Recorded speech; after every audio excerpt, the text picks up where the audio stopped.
عليكم. Right.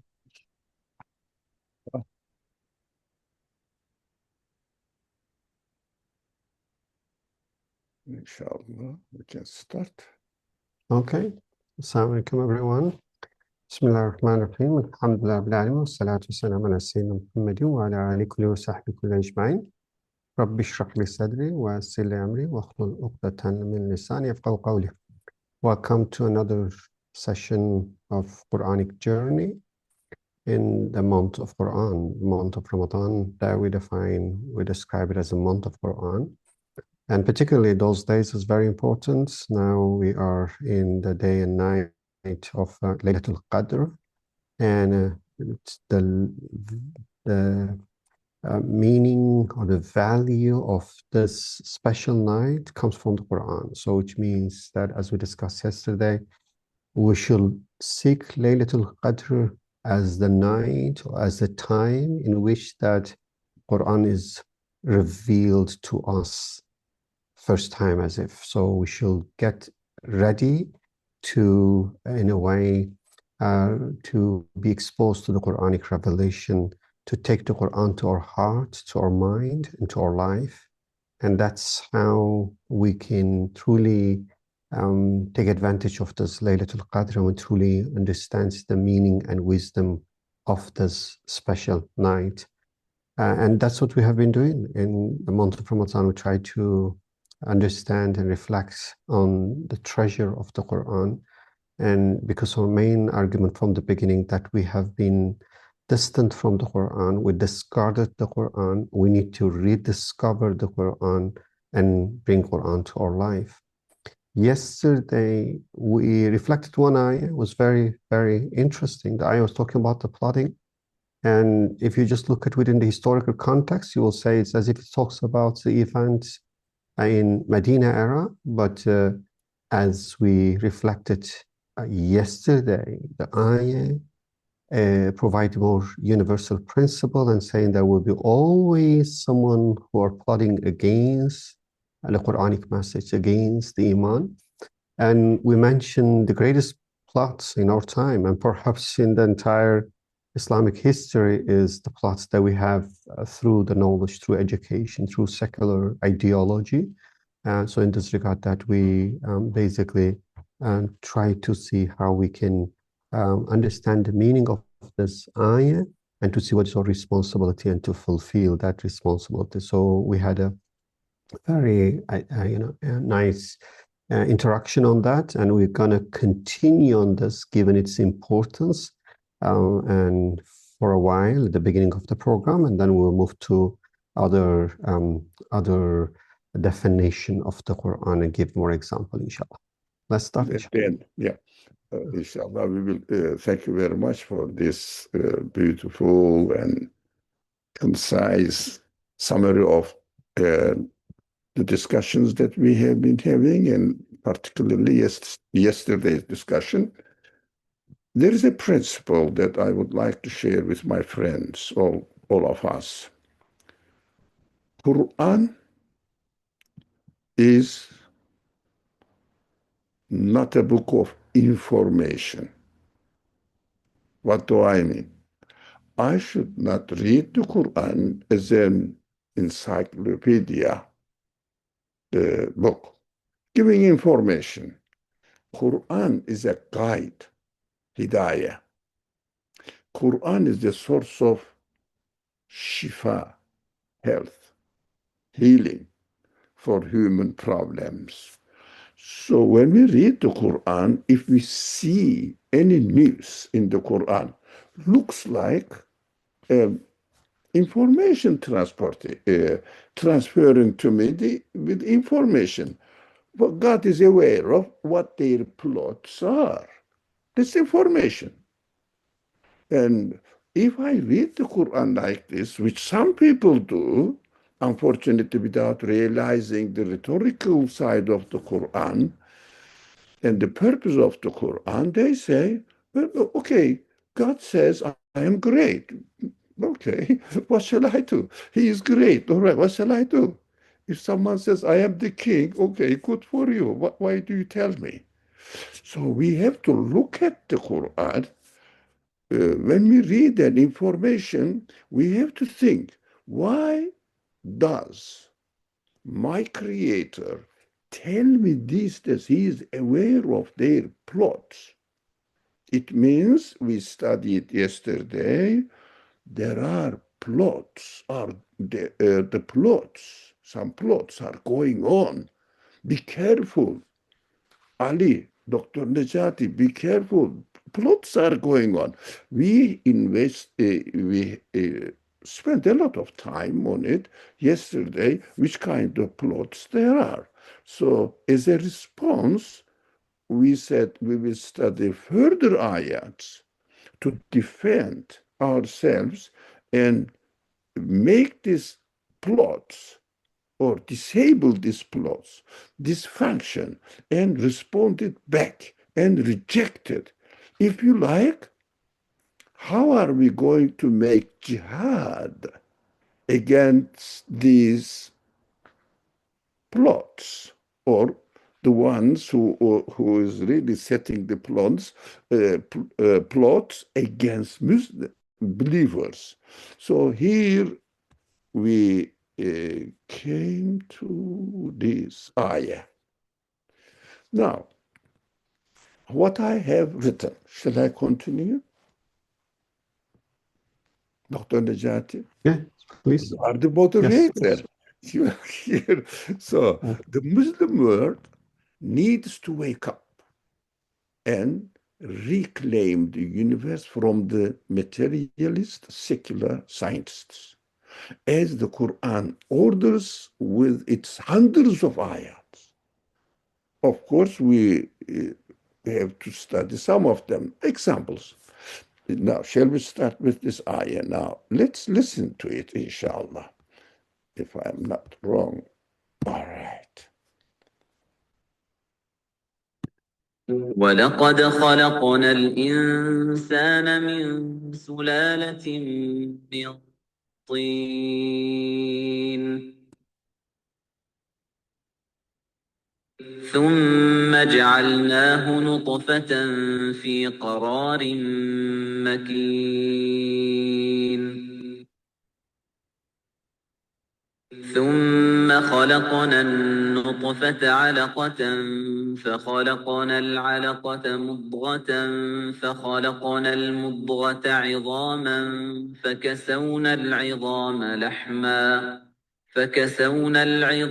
لحما ثم أنشأناه خلقا آخر فتبارك الله أحسن الخالقين.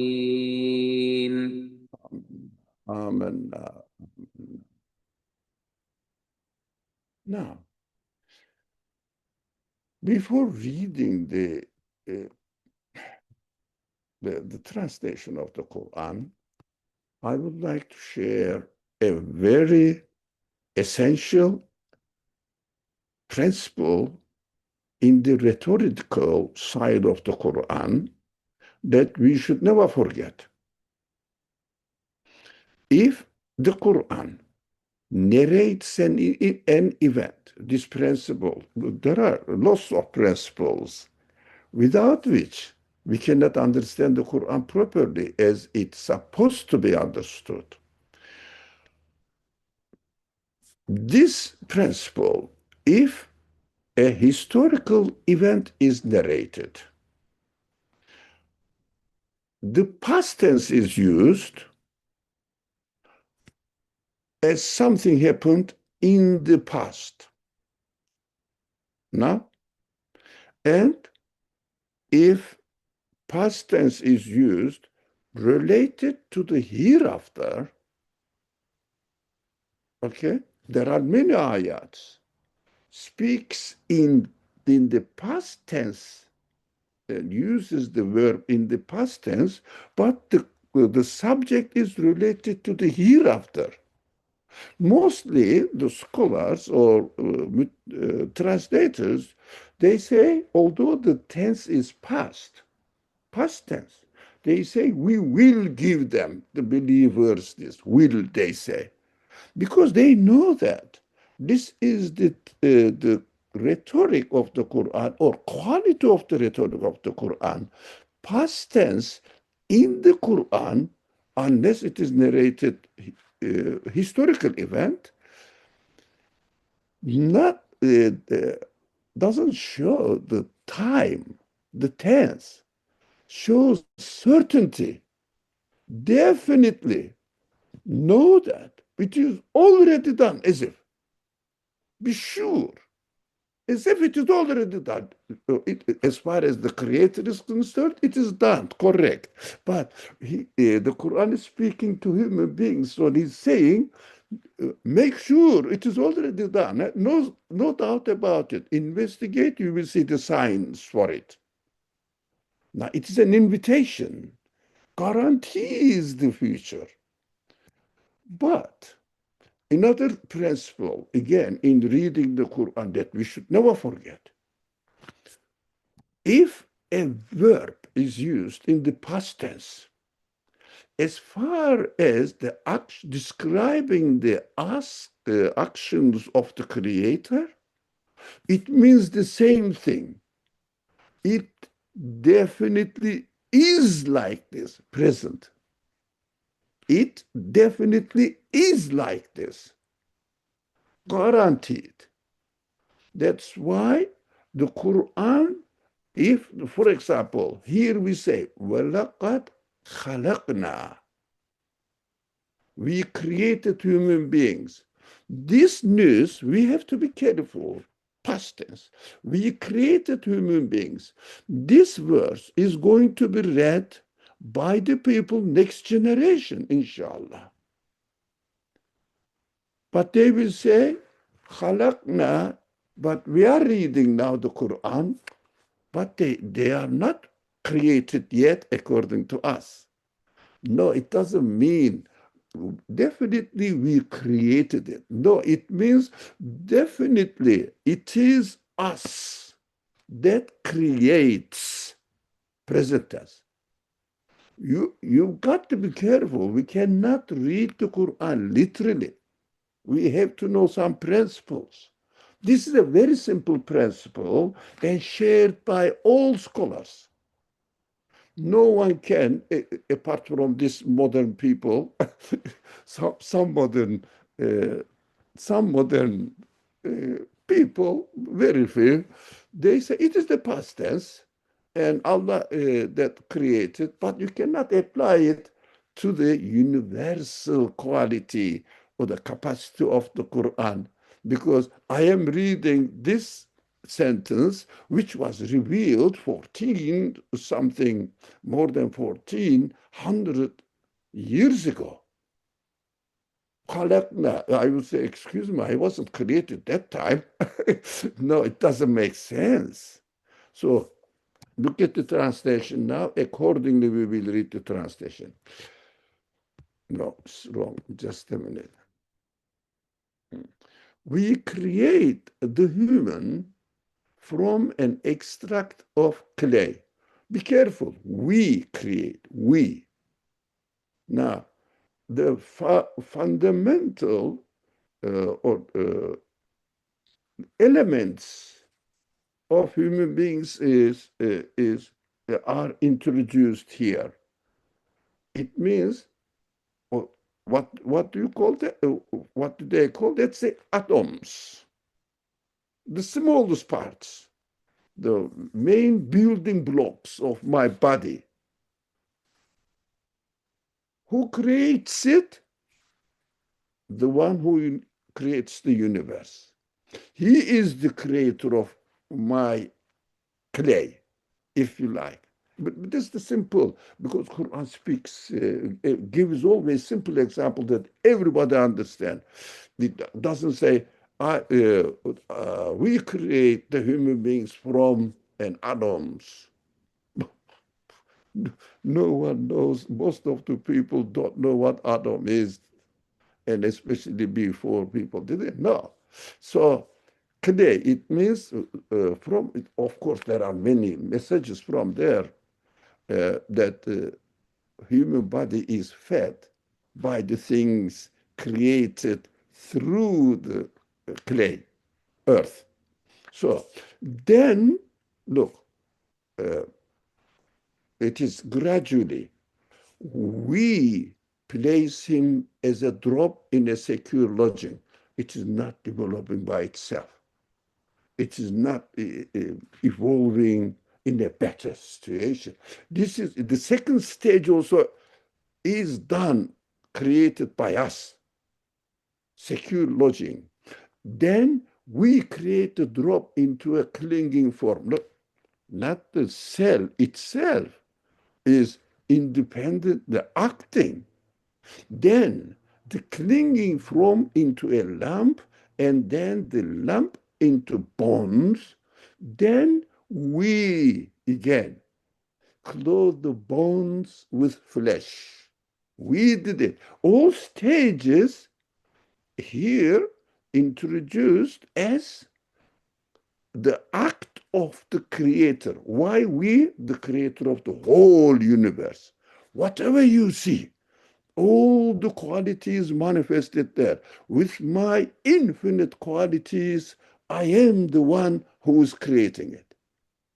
Again, manifesting my infinite qualities. We clothe the bones with flesh. Then we produce him as another creation. We, stages are us. Stages all directly created by the creator of the universe, God. Glory be to God, subhanallah. فَتَبَارَكَ اللَّهُ فَتَبَارَكَ اللَّهُ, the best of creator. أحسن الخالق. What? Dr. Nejati, is there any Khaliq that God is the best of them? What is going on? No, again, principle. Quran speaks to human being and says, as you think there may be other creatures. No. I am the one on the creator. So in your view, there may be some other, you imagine some other creators, natural laws or some elements, the energy in the atom or electrons or whatever they technically call these kind of small particles, quarks, whatever they call, the energy in the world. The best of creator means forget about them. I am the one, the only creator. The best means according to you, I am the one who is doing it. Speaking to human beings, why you chose this ayah? Because one of the so-called clever men claiming that the Quran proves or approves evolution theory. Look, human beings are created in stages. Unfortunately, doesn't show that every stage is performed, created directly by the creator of the universe. The very literal structure of the ayah says it. We did it, we did it, we did it.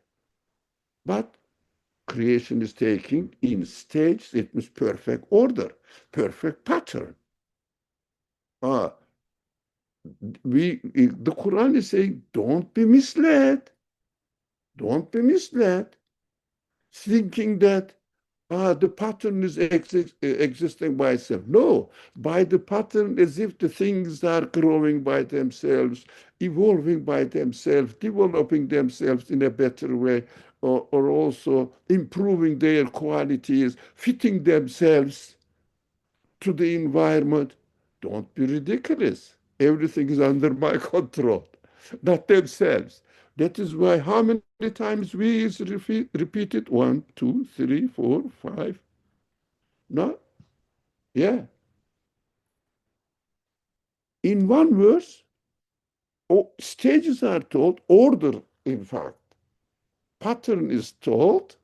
5 times Allah says, be careful, it is the creator of the universe. It is me. Be careful, it is me. Don't be misled by the order, thinking that it is independently acting. I am done with the ayah. The other one is another. If you like to make a comment Yeah, or I think I can. question, This is really beautiful. It's an amazing, and there are many points here. First of all, it's the emphasis, that two phrases, that's one word that repeated, khalq.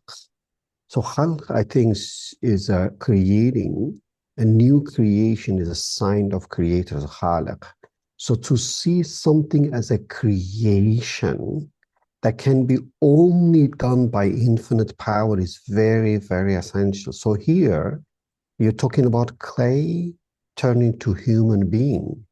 Turning a clay to human being or turning a food to human being is a new creation, and this can only be done by the creator. Therefore, the word khalq, I think, here is essential. Now, this is the word, the verse, you see there's one very popular book in which that one scientist would discover the stage of a baby and then later read the Quran and find there is a perfect fit and talk this is a miracle. Oh, Quran speaks all those stages before science discover.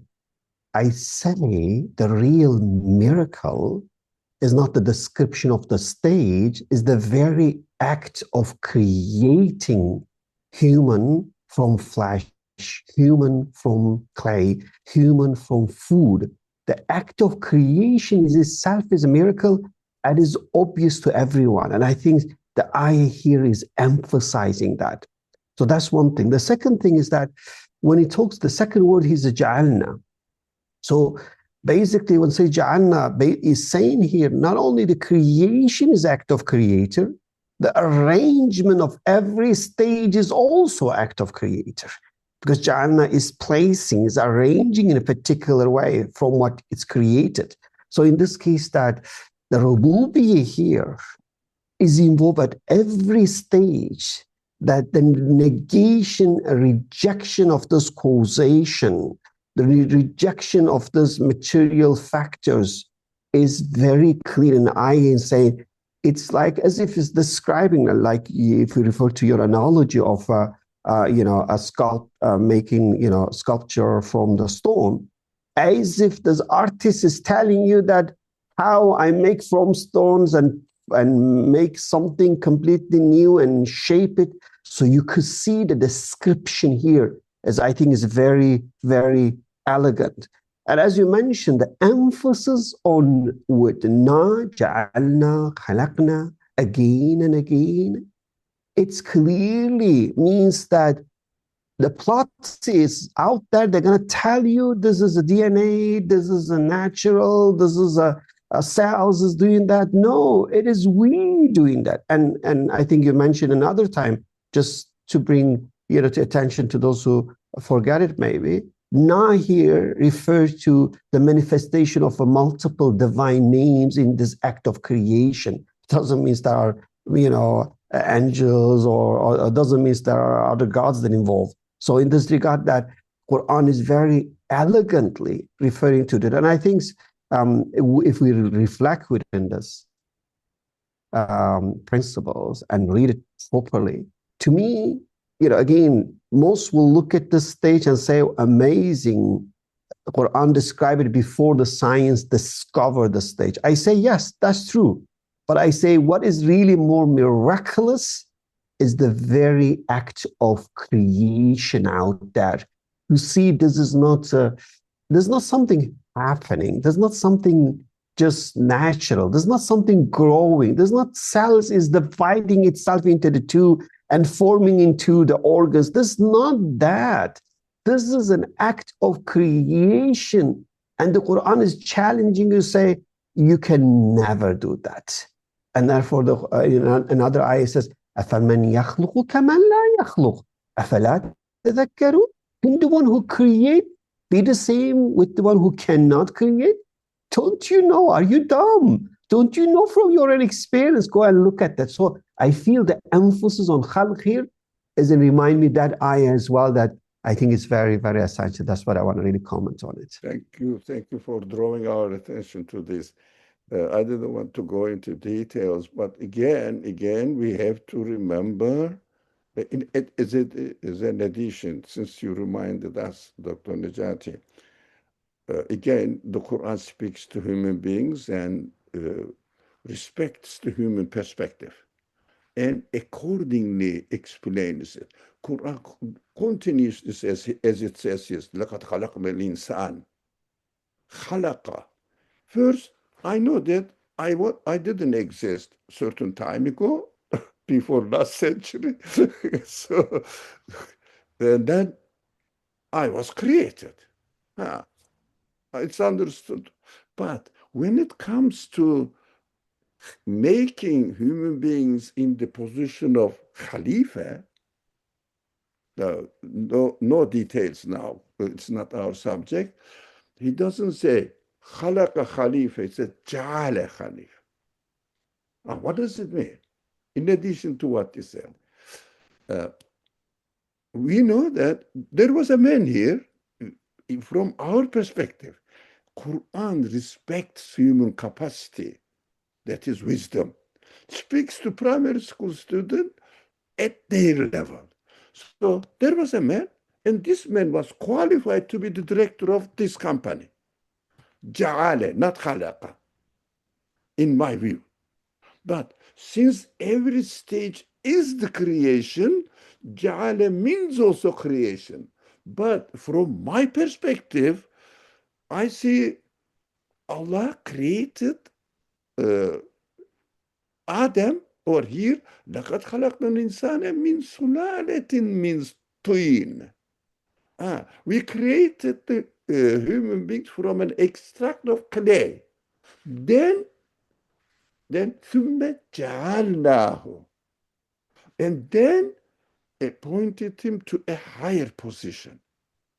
It means created in a better form to fulfill its mission here in the world. Ja'ala here. So while we are reading the translation, we just may not notice this kind of beautiful details of the Quran. So Ja'ala means in the eye of the people, readers, there was something. He is giving more higher quality, or low for the deniers, lower degree. Again, ja'ala. So we have to be careful. But meaning is the same. I am the one who is doing it. Whatever God does is creation. God doesn't need to use material. The material will be there ready, and God will take, okay, I'm going to take this bricks here and make a building.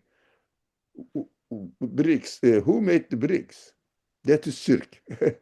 That is what causation is, the source of shirk. There is somebody else preparing the bricks, and God is making the building. Doesn't make sense. Everything is newly created at every stage. Brick is created, building is created as a building, brick is created as a brick, and everything is created by God. But in the human eye, there was a brick, now it is becoming a building. Now, I really admire this delicate psychological side of the Quran, educating human beings, respects them. Let's say the professor is coming to a primary school and speaking to people, doesn't say that, oh, I know much more than you, so I'll give you something. He says, oh, what you want to learn, I can provide the information at your level. That is mukarram. وَكَرَّمْنَا بَنِي آدَمَ. We created human beings an honorable being. So God says, even I. Oh, it is a very, very sensitive. Some people may misunderstand. Even I respect human honor. All people, you should respect human honor as well. Never look at look down at anyone. Human being is a human being. Every human being deserves to be treated as an honorable Khalifa. But he may misuse it, his position. That is his responsibility. As far as I am concerned, human beings are sacred. Even the body of human being is respected in a way. So the Prophet was standing up when a, ceremony, a funeral ceremony is going on. It means dead body is taken to its grave. He stood up.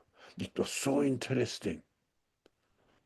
The Prophet ﷺ respected even that body of human being. Human beings are so precious, let alone his spirit, priceless. Okay, I spoke a lot. I'll go further because we have to, I think, rush up. Bismillah ar-Rahman ar-Rahim. Another ayah, inshallah, very short one. Hop, I made a mistake. Instead of opening it, I closed it. All right. Oh, Najat Hoja got angry with me and left. It's okay. Bismillah ar-Rahman ar-Rahim. إلا له الخلق والأمر تبارك الله رب العالمين. Oh, please don't let me take a lot of time. These are endless to talk. Ela means, of course, there is no God. There is no need to go which kind. It is an alarm. Hey, watch out. Ela. Isn't that so? Do you have a counter argument? As if. Ela. So here the translation, unquestionably, because it means this. There is no doubt about it. His is the creation. And that's enough, isn't it? Everything is created by him. No. And the command. What does it mean?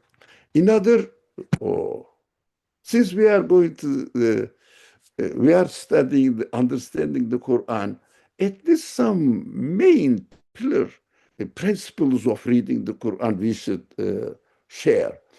If synonym words, there is no synonym words in the Quran, that's something else. But according to us, Emr and Khalq, we said the same thing. Allah is taking the Emr, how do you say? Everything belongs under his control.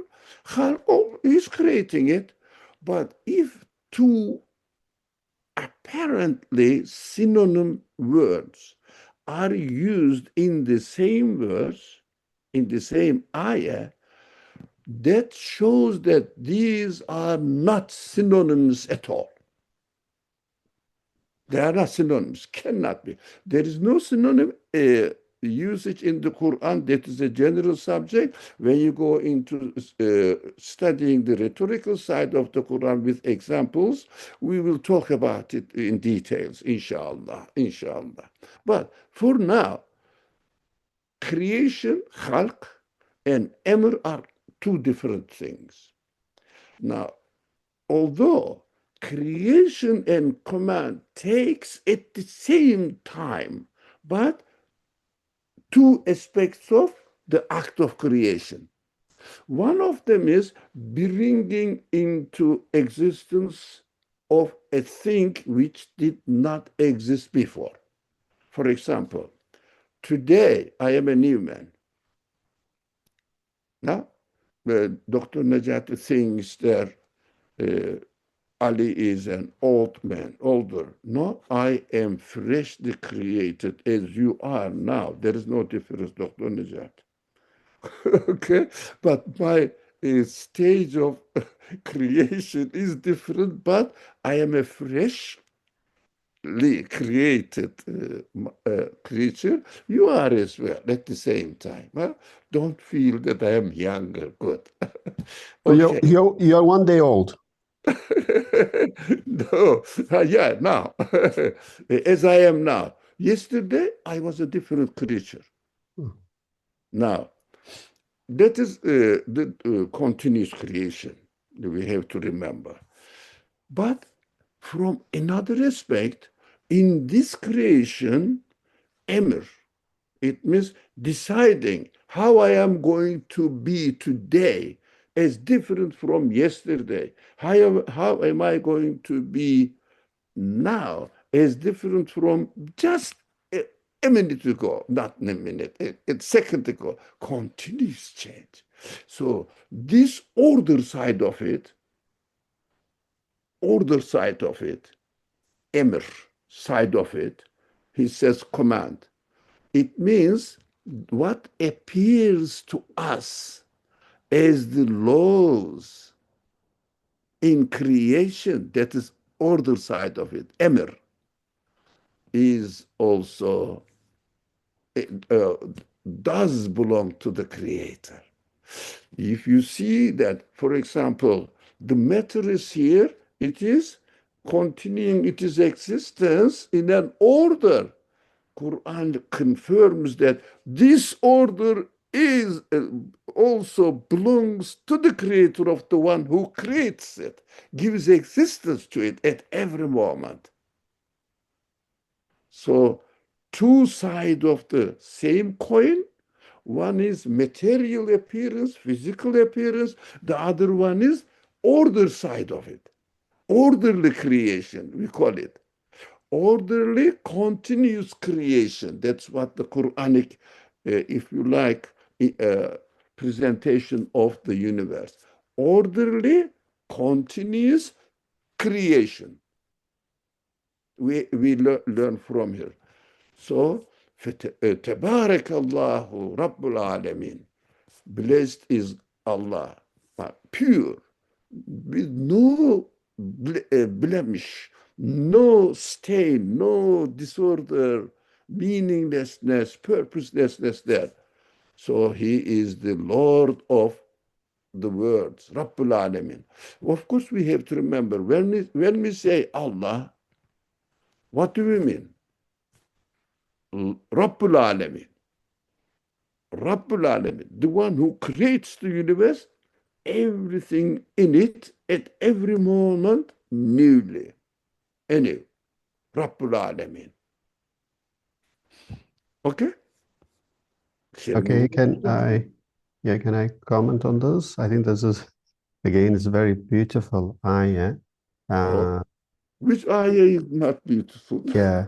So, Ala lahul khalq, yeah, I think as you mentioned here is in a way to say khalq belong to him alone.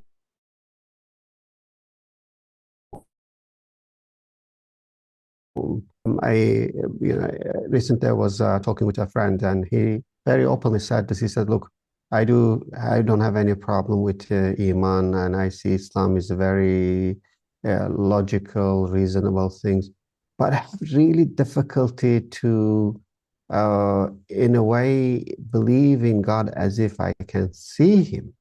I don't have this state of khushu or state of yaqeen that I can really feel the presence of God." That's like he was saying. So, and when I try to reflect on it, I said, to me, is that to gain this state of belief, you need to see khalq. Because unless you observe the khalq, you cannot be sure about khaliq. So in this case, the khaliq, the creator, through his act of creation, constantly revealing himself to you. So if you see, in a table, just from the table, you see apple just come out, you're going to say, it must be the act of creator. He is now showing a miracle to me. But actually, those miraculous act of creator in the form of khalq is everywhere. And therefore, the Quran emphasizing this, and I think we're going to reflect later on in Surah Al-Alaq when it says, "Iqra bismi rabbika alladhi khalaq." Alladhi khalaq, that again, the very first thing is that you need to, if you want to see the creator, see the creation, see the act of creation, And that will lead you to the creative. And I really like the way you distinguish amr from khalq. So amr here, it seems like referring to what we call it, the laws, the forces, the energy, the property, the things that is really, in a way, non-physical, but basically it's happening that bring the change and transformation. So that's part, like let's say, I'm looking at water. Water has a physical existence. He is the one create water. Oh, but I see there are property of water like buoyancy. Oh, he's the one actually give this buoyancy to the water and make it to be continuously lift this heavy ships. Oh, that's amr. That in this case, that's if I got it wrong, please correct me. So in this case, that the buoyancy of water is from amr, but the water is surface from khalq.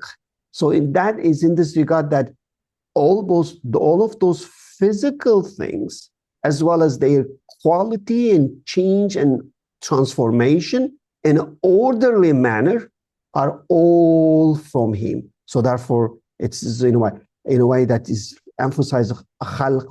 And then I was thinking, why it says Tabarakallahu Rabbul Alameen?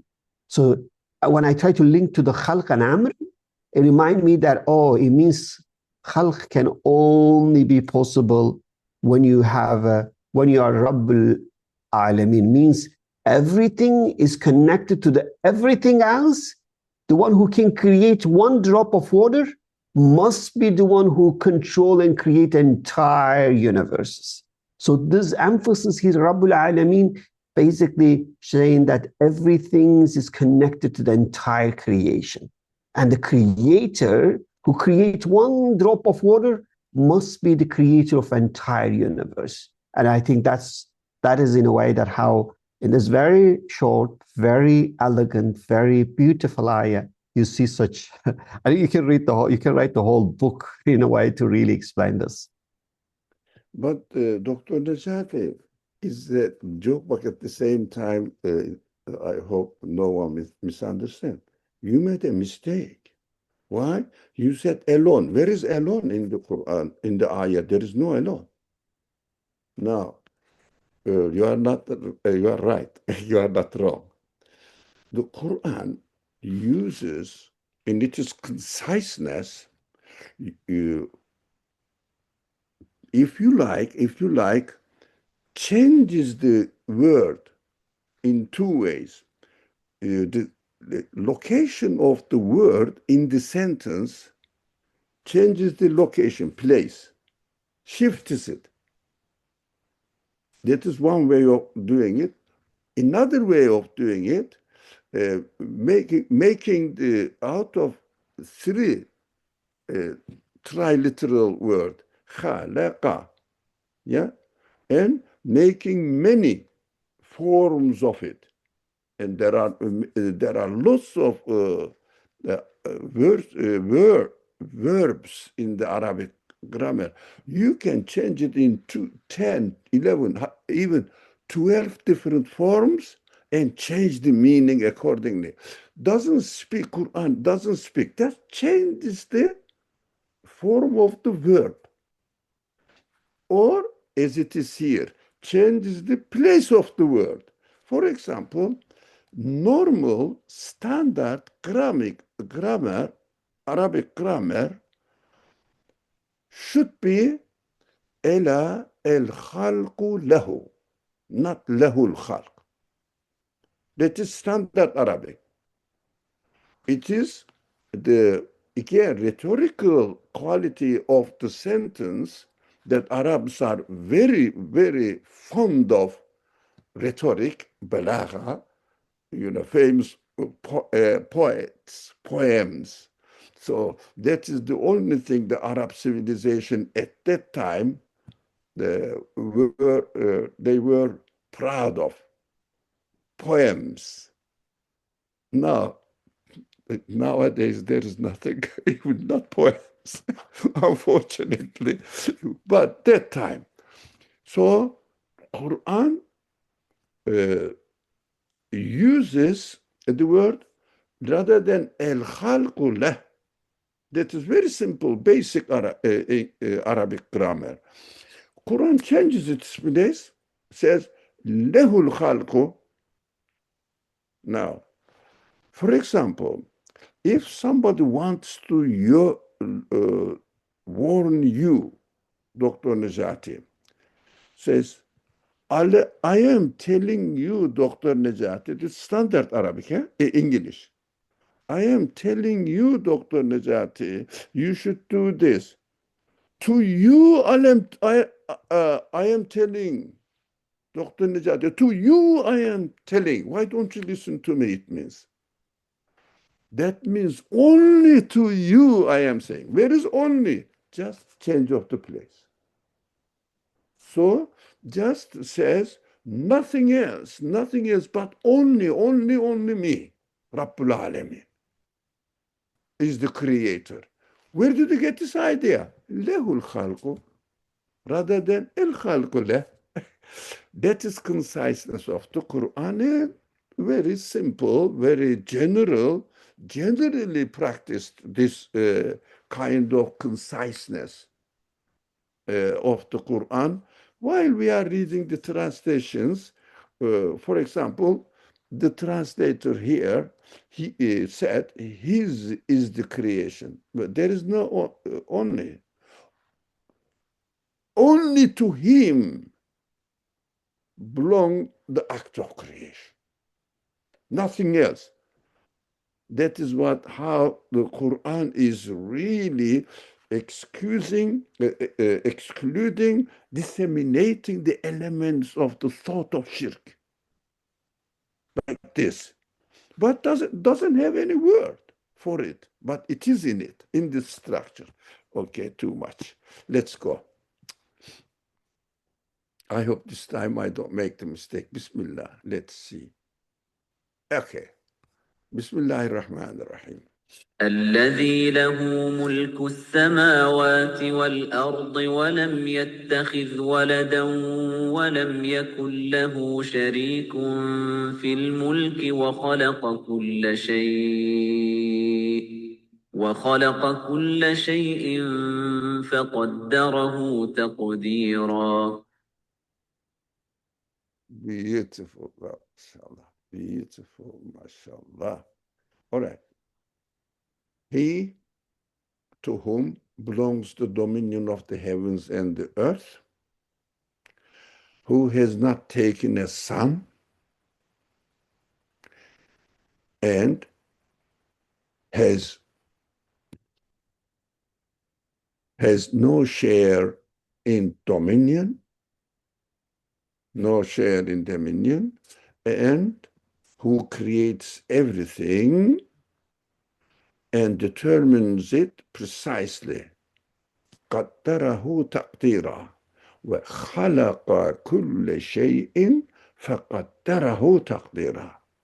Every precise measurement where it should be at this moment and how it should be in the next moment, immediately next moment. Oh, Dr. Najati, we all know that, huh? They say very simply, we are living in four-dimensional world, correct? One is length and width and height and time. Dr. Najati, can you show me the time dimension of your creation? Time dimension of your creation. This is my time dimension of creation. You can say, this is my height, it's my height, this is my width. Where is time dimension, Dr. Najati? Anyway, let's now go. These are amazing subjects, amazing subjects. We can never, ever see two moments of creation at once. We are only observing one creation taking place now and another creation again taking place. Past is past, future doesn't exist for me. For me. For the creator, we will study. There is no time and space because he is the creator of the universe. Now, in this example, for example, here, the book has the first page and first 265, for example, and finish. But this guy is still there. The author is still there. So it has nothing to do with the book limitations. It's a completely different existence. So absolute creator. Of course, this is an example. Very simple, extremely simple example. It's a bad example, in fact, that compared to absolute being. So here we are. What does it mean? Look at this structure, Dr. Nejati. I'm going to read again, I love the beauty of the Qur'an's language.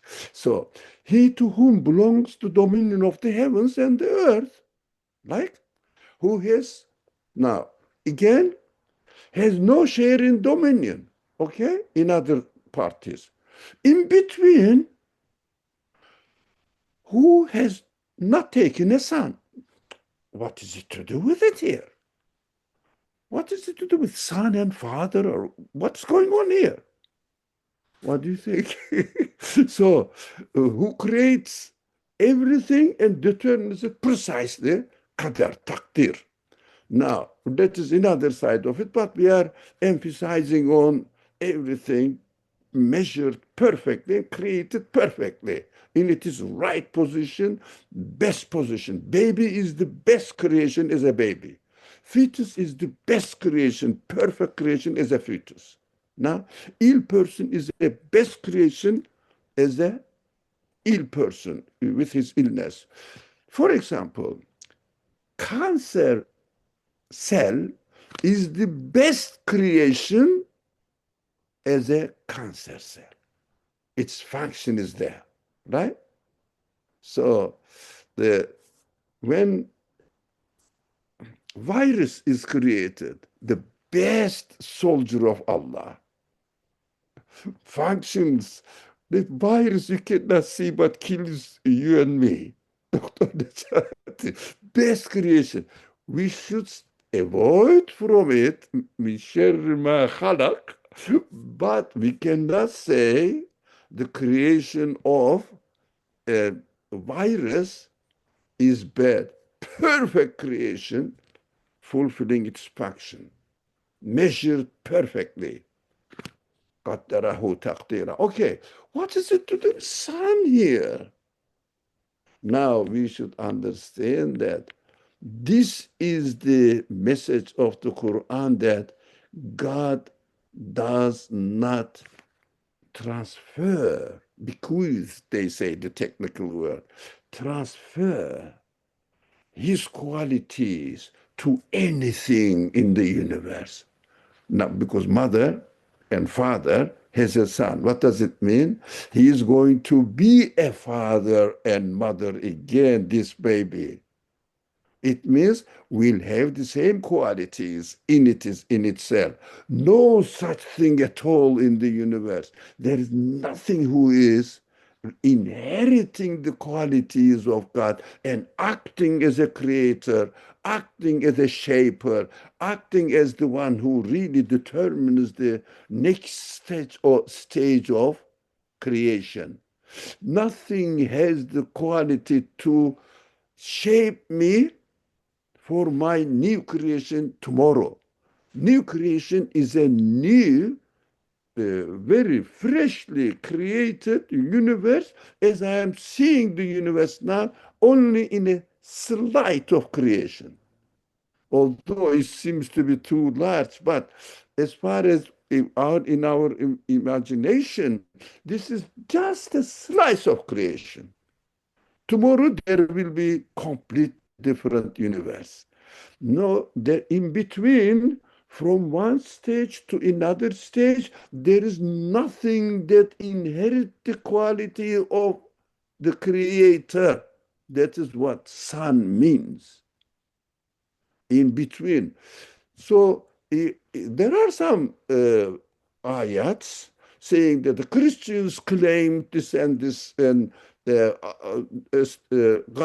Allah says in the ayah, what a strange idea it is. We call it God forbid. It's a ridiculous idea. We may think that he is talking about Christian claim of son.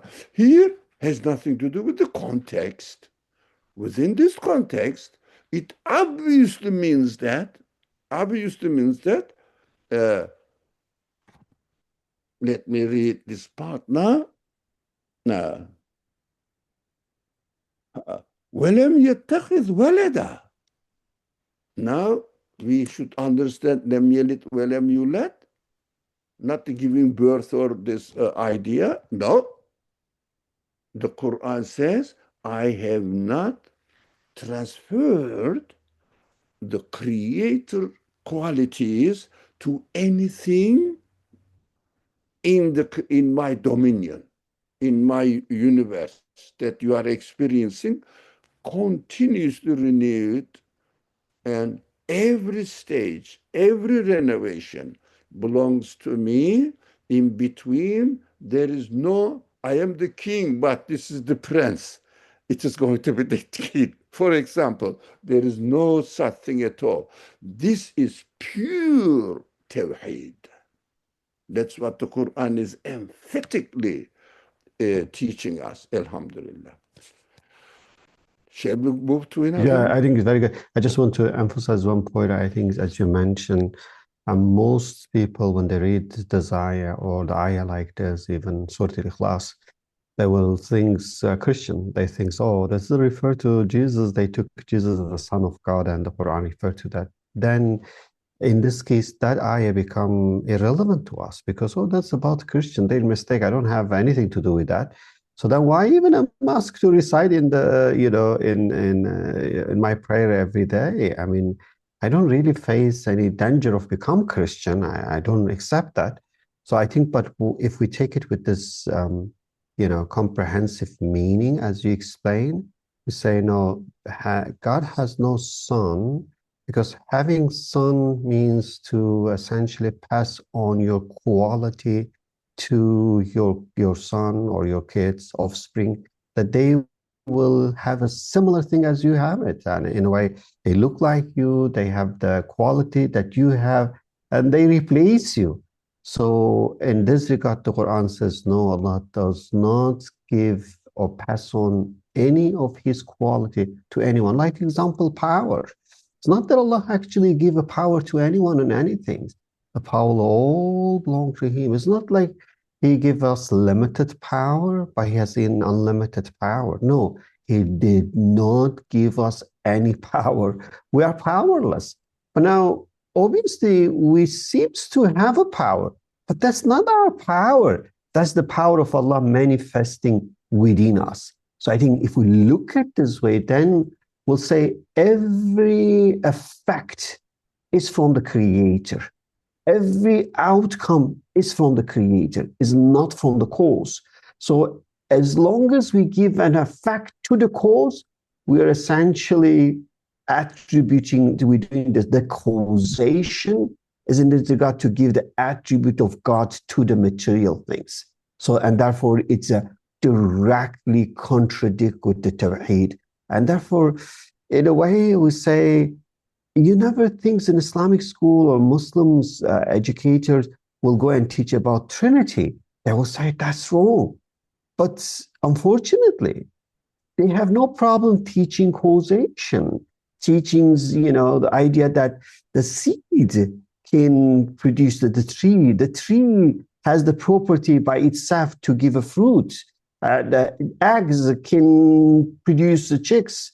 They think that Allah gave it this property to them, give this future to them. But I think that's idea, it's very, very essential to correct it from the Tawheed perspective.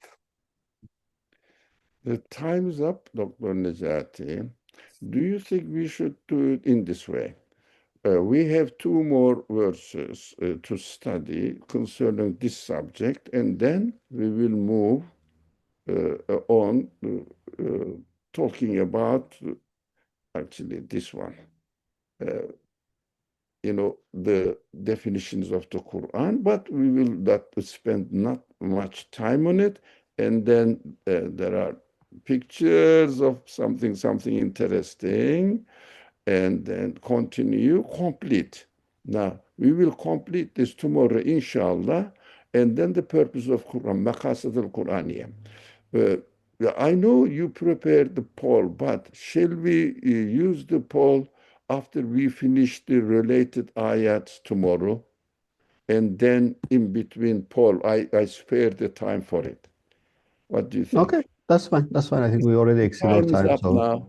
So people, of course, today is a special day, so our friends may need time for their own worship and prayers, and we hope our friends include us in their prayers, inshallah. Shall we stop? okay. Yeah, I think we can stop here. Thank you very much. Let's end it with dua, inshallah. بسم الله الرحمن الرحيم سبحانك لا علم لنا إلا ما علمتنا إنك أنت العليم الحكيم وآخر دعوانا إن الحمد لله رب العالمين سبحان ربك رب العزة عما يصفون وسلام على المرسلين والحمد لله رب العالمين بحرمة سر سورة الفاتحة. Thank you very much, everyone, and I hope you will have a very blessed night, and see you tomorrow, inshallah. Assalamu alaikum. وعليكم